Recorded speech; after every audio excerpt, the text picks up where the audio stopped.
Hello, my name is Brooke Zhao. I'm an assistant professor in Kansas State University. I'm happy to present our work, Understanding the Interplay of Queue Design, User Characteristics, and Environment on Gaze and Navigation in Mixed Reality. Wayfinding assistants support navigation in both real-world and virtual environments. The trendy smart glasses have offered built-in navigation functionality and minimal display that render brief information on screen. This additional layer of virtual elements in mixed reality could enhance the navigation experience by providing contextual information. However, they may also introduce new challenges to users' attention and spatial awareness. As navigation design evolve to be deployed in various systems and integrate more information, it's essential to consider their design and implementation to ensure they effectively support users.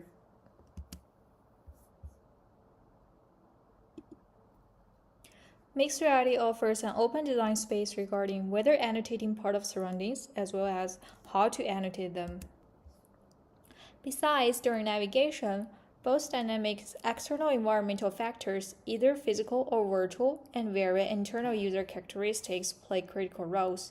These potential alter the effectiveness of navigational cues under different conditions.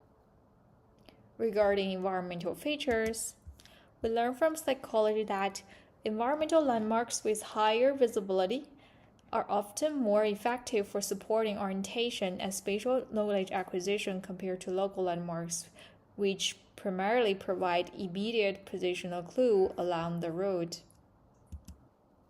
Intrinsic individual differences in navigation abilities and strategies can influence how users rely on environmental features or navigational cues for efficient navigation. Some of them are innate. For example, males in general perform better in complex navigation tasks compared to females. To account for such differences, our study balanced gender of the participants, and we used the Santa Barbara Sense of Direction Scale questionnaire to subjectively assess participants' spatial navigation ability, which has been shown to correlate with performance on tests of spatial knowledge. In this study, we aim to achieve a more comprehensive understanding of how cues are used in real time to support spatial learning to further inform the mixed reality navigation design that can accommodate diverse users and environments. We asked specific four research questions. First, how does screen face compared to word-fixed frame of reference for displaying navigation information affect navigation and gaze behavior? Second, how does queuing additional landmarks information affect navigation and gaze behavior?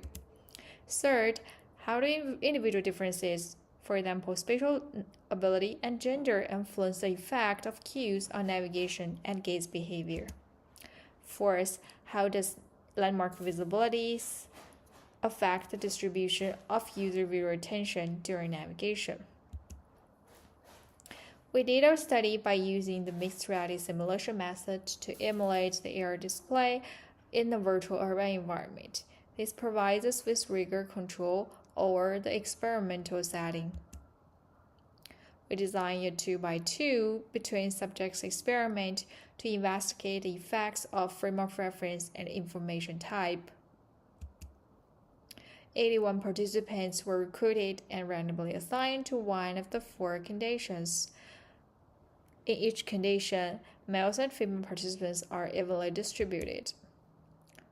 Two different predefined routes were used in our experiment. Each had similar lengths with 7 target landmarks alongside that were asked to remember for participants during navigation and were tested their memory afterwards in other 2 tasks. 5 of them are local landmarks and 2 of them are global landmarks that are skyscrapers in this current experiment sighting, highlighting in orange in the figure. Each participant completed 7 tasks in the following order: 3 exploration tasks, 3 pointing tasks, and a map drawing task at the end of 3 trials. In the exploration task, participants were asked to follow the navigation cue to find their destination.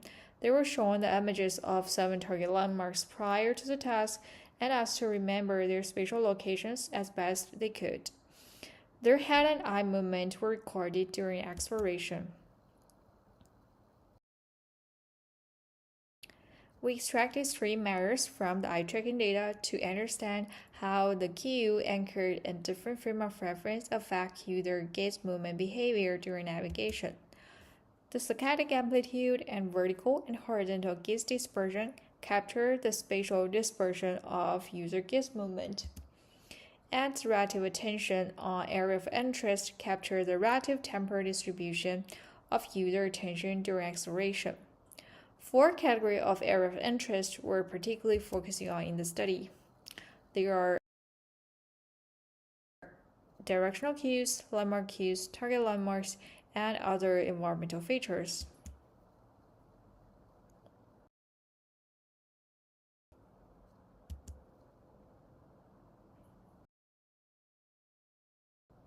After the exploration, in the point and map drawing task, we tested participants' spatial memory of the 7 target landmarks. We found that when displaying information in screen fixed frame of reference compared to word fixed one, a little larger saccadic amplitude, larger vertical and horizontal gaze dispersion. User shows longer fixation on AR directional cues in the first trial, and also slower movement speed when there's only directional information displayed in the interface. When adding landmark cues, a little larger vertical gaze dispersion, and user shows fewer fixation on environmental features that are not cued, and this fixation on other features increased in the second and third trials compared to first trials, and user moves slower. We give an additional landmark AR cues in the word fixed cue design condition. Regarding the individual differences,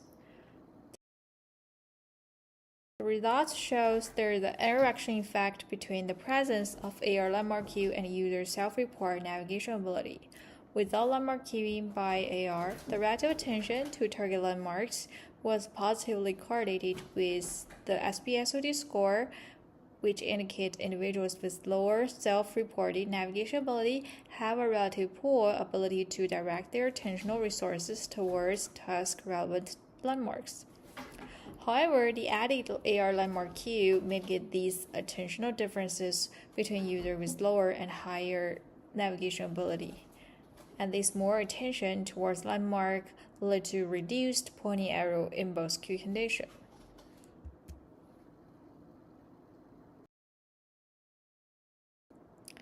For the gender differences, female shows a smaller head rotation velocity and larger saccadic amplitude in spatial and horizontal directions compared to males. It is worth noting that these gender differences in head and eye movement were observed across all cue design conditions. Based on this evidence, we speculate that this is a systematic gender difference that could be attributed to natural spatial learning strategy or the usage of headset. The fourth research question tend to understand the effects of environmental landmark visibility on viewer attention during navigation. In addition, if these cause the observed differences in spatial learning performance between the two routes. To answer this question, we included route as independent variable in the ANOVA and test its effect on relative attention to target landmark specifically. Our attention analysis showed that participants paid significantly more attention to the 7 target landmarks in Route 2 compared to Route 1. We further dive into these differences by assessing relative attention on each of the 7 target landmarks on the 2 routes. Particularly, there are attention differences to the global landmarks between the 2 routes highlighted in orange.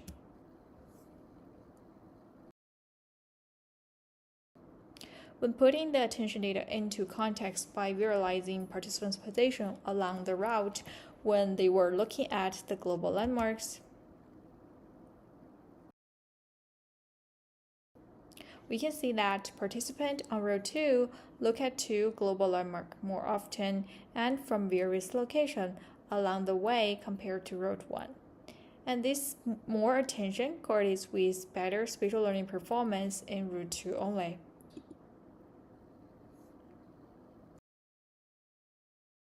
visibility of two global landmarks along the route using virtual camera simulation, which was set about ahead of a human, and it followed the predefined road and cast a ray in 20 Hz to a point on top of the global landmark to calculate the visibility ratio.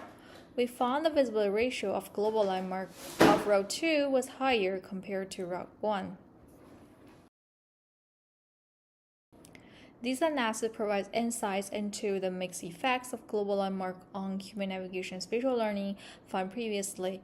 It shows evidence that global landmark can be leveraged differently even when they are encountered along route. We summarize the implications from our study to inform the mixed reality navigation design to support spatial learning. First, navigational cues were suggested to anchor in a word-fixed frame of reference. Word-fixed cue ground information within the environment, aligning with natural case behavior and reducing spatial transformation during mobility.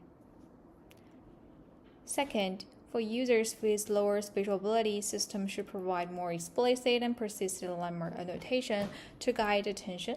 For users with good navigation ability, these cues can be more subtle or on-demand to avoid visual clutter. Third, the visibility of environmental landmarks influence where individuals direct their attention, which in turn affects their spatial learning performance. Therefore, designers can use landmark visibility as a key parameter to create virtual environments that effectively guide attention and aid navigation.